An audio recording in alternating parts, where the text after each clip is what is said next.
Johnny Cash put out his record of I Walked the Line. A lot of people wondered what he was trying to do. After he sold his first million records, there was no doubt in anyone's mind what he was trying to do. Here is the fabulous Johnny Cash. Must have thought that it was quite a joke, and it got a lot of laughs from lots of folks. Seems I had to fight my whole life through. There are nights in the music business that nobody talks about publicly. Nights that never make the official biography. Nights that do not appear in the documentaries or the tribute albums or the carefully curated retrospectives that get released after a legend is gone. They exist only in the memories of the people who were standing in the room when something happened that none of them had words for, in the moment, and that all of them have spent years since trying to adequately describe. This is one of those nights. The venue was ready. The crowd was waiting. Thousands of people had driven from all directions to be in that building on that evening to see the man in black do what he had been doing for 4 decades. Johnny Cash walked into the building. He greeted his band. He looked at the stage, and then he said he would not be going out there. Not that night. Not for any reason anyone in that room could offer him. What followed was not a tantrum or a breakdown or a moment of professional failure. It was something far more serious than any of those things. What Johnny Cash told his band members in that room before he turned and walked away was the kind of truth that settles into a person and does not leave. They are still carrying it today. This is that story. Before we dive into video, please subscribe to our channel. The man WHO card everything. To understand what happened on that night, you have to understand what Johnny Cash was carrying by the time he got there. John R. Cash was born in February 1932 in Kingsland, Arkansas. He came into the world during the Depression, in a part of America where poverty was not a temporary condition, but a permanent feature of the landscape. His family were sharecroppers. They worked land they did not own for returns that barely covered what it cost to stay alive. Cash grew up understanding hunger and hardship, not as abstract concepts but as daily physical realities. He understood what it felt like to want things that the circumstances of your birth had placed permanently out of reach. He also grew up understanding loss in the most direct possible way. His older brother Jack, whom Johnny idolized, was killed in a terrible accident with a table saw when Johnny was 12 years old. Jack was 14. He died slowly, over the course of a week, and Johnny was present for portions of that dying, and the experience marked him in ways that he spent the rest of his life trying to articulate and never fully managed to. The loss of Jack never left him. It traveled with him through every decade and every phase and every version of his life. People who knew him well said you could feel it in the room with him, even when he was at his most joyful. A weight underneath everything. A knowledge of what the world could take from you without warning or mercy. He joined the Air Force at 18. He came back from service and married his first wife, Vivian Liberto, and moved to Memphis, Tennessee, where he talked his way into an audition with Sam Phillips at Sun Records. Sam Phillips had already discovered Elvis Presley. He knew what extraordinary sounded like. And when Johnny Cash stood in that studio and opened his mouth, Sam Phillips heard it immediately. Not just a good voice. Not just a competent musician, something that had the quality of inevitability about it, as if this particular sound had always been coming and was simply arriving now in this room through this specific human being. Cry She. Cry came out in 1955. I Walked the Line came out in 1956. By the late 1950s, Johnny Cash was one of the most recognized voices in American music, and the weight he had been carrying since childhood was getting heavier. The years that almost finished him. The story of Johnny Cash and his relationship with amphetamines and alcohol is one that he told himself many times in many different ways across many decades. He was not secretive about it. He was, if anything, brutally honest about what the pills did to him, and what he did under their influence, and how close he came on multiple occasions to a kind of destruction that would have been permanent. The drugs started in the late 1950s, as they did for so many musicians of that era. The demands of the road were enormous. The schedule was relentless. The distances between performances were vast, and the time available for sleep was minimal, and somewhere along the way someone offered him something that made the distances shorter and the exhaustion manageable and the stage feel even more electric than it already did naturally. He knew almost immediately that he had a problem. He knew, and he continued anyway. That is the particular horror of addiction that people who have not experienced it sometimes struggle to understand. The knowing does not stop the doing.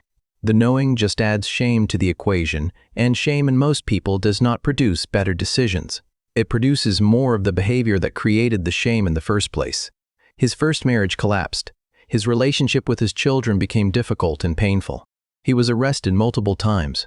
He crashed cars and missed shows and behaved in ways that he later described with a directness that contained no self-pity, but also no minimizing. He said he had been a bad husband and a bad father and a bad friend during those years, and he said it plainly and owned it completely. He also survived it. He found June Carter. He found faith again in a form that had more room in it for his damage than the faith of his childhood had been able to accommodate. He got clean with the difficulty that people around him said was one of the most remarkable things they had ever witnessed. He rebuilt his marriage and his career and his relationships with his children with a patience and a consistency that did not come naturally to him, but that he imposed on himself anyway. By the time the man in black was walking into that venue on that particular night, he had been through things that would have ended most people, and he had come out the other side, carrying all of it, every bit of it. The grief for Jack, the lost years of the addiction, the things he had done, and the things that had been done to him, and the long, slow work of becoming someone he could recognize in the mirror again. The night. Everything stopped. The venue was full. This is worth saying clearly, because it matters to the story. This was not a half-empty room or a mid-week show at a minor stop on a forgotten tour. This was a significant event. Thousands of people, a production that had taken weeks to arrange. Band members who had traveled significant distances, crew who had spent the entire day loading in equipment and running sound checks and making everything ready for the moment when Johnny Cash walked out onto that stage and did what he did. He arrived at the venue in the late afternoon. People who were present described him as quiet, not in his usual way. Johnny Cash was often a man of few unnecessary words. That was simply his nature. But this quiet was different. It had a quality of inwardness to it that the people who knew him well recognized as something more than his ordinary reserve. He walked through the backstage area. He looked at the stage from the wings. He stood there for a moment that lasted longer than it should have, and then he turned and walked back to the dressing room. His band members gathered. There was the ordinary pre-show business of tuning instruments and reviewing set lists, and the low-level nervous energy that never entirely disappears, no matter how many times you have done this. And then Johnny Cash came into the room, and he looked at the people who had played alongside him for years, and he said he was not going out there. The room went quiet. Nobody argued with him. Immediately. These were people who knew him well enough to understand that when Johnny Cash said something in that particular tone, there was a reason behind it that deserved to be heard before anyone offered a response. Someone asked him why, and he told them what he said. What Johnny Cash said to his band members in that dressing room has been recounted in partial ways by different people over the years. The exact words vary depending on who is telling it, but the core of what he communicated has remained consistent across every account. He said that he had been standing in the wings looking at that stage, and something had happened to him that he did not have a simple explanation for. He said that for the first time in his professional life, the stage had looked wrong to him, not physically wrong, not a technical problem or a safety issue, wrong in a deeper sense, like a place he had no right to be standing on that particular night. He talked about Jack, his brother dead for decades. He said that Jack had come into his mind with an unusual force and clarity while he was standing in those wings. Not as a hallucination or a vision, just as a presence, the memory of a 14-year-old boy who had wanted to be a preacher and who had believed with a completeness that Johnny had always admired that life had a moral dimension that demanded something from you, that you could not simply do things and have them mean nothing, that every choice you made in front of other people carried a weight. He said he had been thinking about what he was carrying onto that stage every night, not just the music, the whole of it, the history and the reputation and the mythology that had accumulated around the name Johnny Cash over 4 decades. And he said that on this particular night, he was not sure that what he was carrying was clean enough to bring into a room full of people who had come expecting something real. He said there were things in him that night that he had not resolved, feelings he had not been honest with himself about, a conversation he had been avoiding with himself for longer than he should have, and he felt that if he walked out onto that stage with those unresolved things inside him, he would be offering the audience something false. A performance of Johnny Cash rather than the actual man, and that felt to him like a theft, like taking money for something he had not actually delivered. He said he would rather disappoint a building full of people honestly than satisfy them dishonestly. The band members sat with that. Nobody had a simple answer for it, because what he had said was not simple. It was the kind of statement that takes up residence inside a person and refuses to leave quietly. What happened next? The show did not happen that night. The announcement was made to the audience with the kind of language that these situations produce.